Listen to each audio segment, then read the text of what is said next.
Hey guys, welcome back to the channel. Fabrizio Romano here as always to keep you posted on the market, and as always guys, we have to touch on several names, several stories. We will go all over Europe because news are really everywhere. Also something that is gonna be about players who just left the World Cup, and so let's jump into it together. And we start from the stories we have around Europe, and we start from England because former Real Madrid manager Álvaro Arbeloa just left Real Madrid after his short spell at the club, replacing Xabi Alonso will be the new Fulham manager. It was already, here we go, a few weeks ago, but now it's official. Álvaro Arbeloa signed a 4-year contract at Fulham, ready to take over at Craven Cottage after the excellent work of Marco Silva, who is now the new head coach of Benfica, replacing Jose Mourinho. So Mourinho to Real Madrid, Marco Silva to Benfica, and Arbeloa from Real Madrid to Fulham in this strange story that brings Arbeloa to Premier League, a big opportunity for him, a contract until 2029. And so good luck to Álvaro Arbeloa, and see how special can be football sometimes.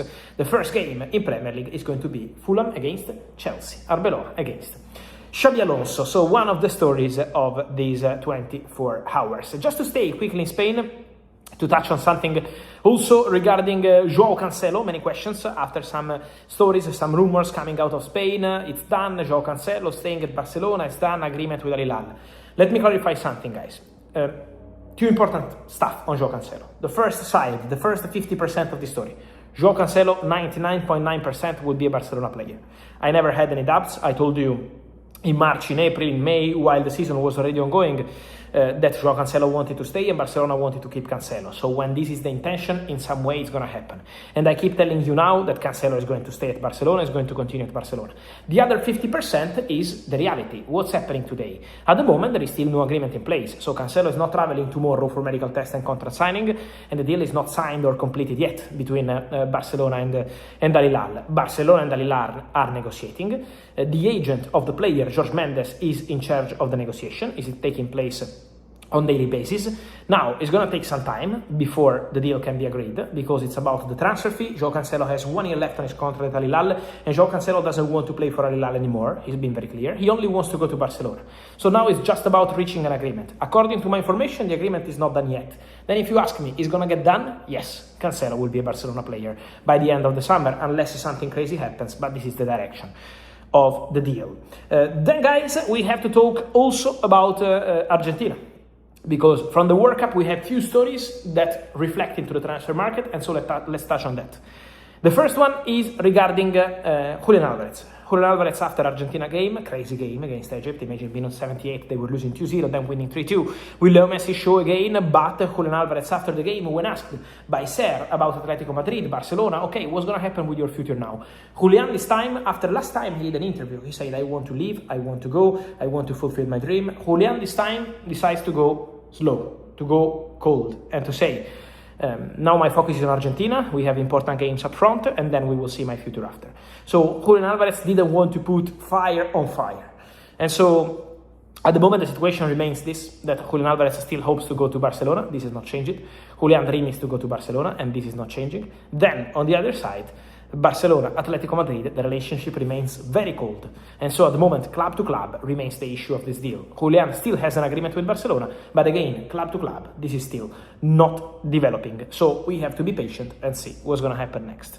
And also Enzo Fernandez speaking in public. Enzo scored a goal for Argentina to beat Egypt in the final minutes of the game, and then goes to the press and says, I'm not thinking about my future. Focus now on Argentina, then we will see. Is Enzo Fernandez's message. Real Madrid already made clear, finally, that the deal is not happening, because it was completely false that Real Madrid started negotiations with Enzo, with his agents, or with Chelsea. It never happened. It was just discussed internally among names, but never concrete, never even close. The Enzo Fernandez story. Now, talking about Enzo, the situation will be discussed after the World Cup. So during the World Cup, nothing will change for Enzo Fernandez. The agent of the player, Javier Pastore, will talk to Chelsea after the World Cup to try and understand which one could be the best solution for all parties. Remember that this story started because Chelsea and Enzo were not able to reach an agreement on new contract since end of November, beginning of December. So the contract is still a problem between Enzo Fernandez and Chelsea. Then, let me tell you once again, after the Real Madrid statement, I saw some stories of Manchester City. From what I'm aware, Manchester City are not in active talks to sign Enzo Fernandez at this stage. On Manchester City and Real Madrid, the link is there. Rodri, ragazzi, Rodri, guys, remains a topic that we have to keep an eye on, not this summer, but my feeling is that the Rodri situation has to be monitored by the end of 2026-2027 season, because for this summer, the situation is very quiet. Real Madrid, we saw Enrique Riquelme, a candidate to Real Madrid presidency, then Florentino Perez won, announcing Rodri as potential signing, but with Florentino Perez, the situation is completely cold. So between Rodri and Florentino, at the moment, my understanding is that Florentino is not convinced by signing Rodri. And so very quiet with Real Madrid this summer. Next summer, 2027, Rodri could leave Manchester City on a free. Because as of today, then I don't know what's going to happen in the next 10 months, but as of today, new contract proposal from Man City is on the table since April, but Rodri is still not accepting. There is still no financial agreement between Man City and Rodri. So there is a possibility, there is a way for Rodri to stay at Manchester City one more season, play with City, play with Enzo Maresca, and then in 2027 eventually leave on a free. That's a serious possibility. Then, just to close on Real Madrid, Brahim Diaz. There is a club pushing a lot behind the scenes to sign Brahim Diaz, and that club is Juventus. Juventus would love to sign Brahim Diaz, is their dream target. The manager, Luciano Spalletti, is pushing on daily basis in the meetings they have to sign Brahim Diaz. But the answer from player side is very clear, in public and in private. Brahim says, I want to stay at Real Madrid. I want to continue at Real Madrid. I want to play for Jose Mourinho. I want to play for Real. And so, at the moment, this deal is not developing because Brahim Diaz's desire is to stay at Real Madrid. Then, if in the next 7 weeks something happens, I will be telling you. But to tell you the reality of what's happening on this one, Brahim is telling Juventus that he wants to stay at Real Madrid. Then, 2 more stories, guys. One, it's about Jesse Derry, this talent from Chelsea. New contract agreed for Jesse Derry at Chelsea. And now, Sporting from Portugal in advanced talks to sign the player from Chelsea on loan. So Chelsea wanted to buy Jesse Derry. Chelsea said no, signed a new contract with the player, and now Sporting pushing to close the deal on loan. So there is this serious possibility could be closed soon for Jesse Derry to become a new Sporting player from Chelsea. And then, many questions. He left the World Cup. And now what's going to happen with Mo Salah? He's been fantastic with Egypt. They made history again at the World Cup. But what I wanted to tell you on Mo Salah is that he has a possibility from Saudi. Because from Saudi they always wanted Mo Salah. Already 3 years ago, 2 years ago, Mo Salah has always been a top target.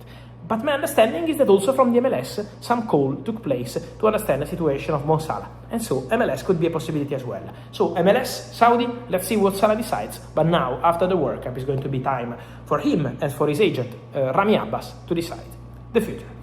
On this, guys, and much more, let me know your opinion, as always, here in comments. Remember to like this video, to turn on the notification bell, subscribe to the channel, because every single day we are here together discussing transfers, and as always, we will talk about all the moves in the next hours. See you soon here on YouTube. Ciao.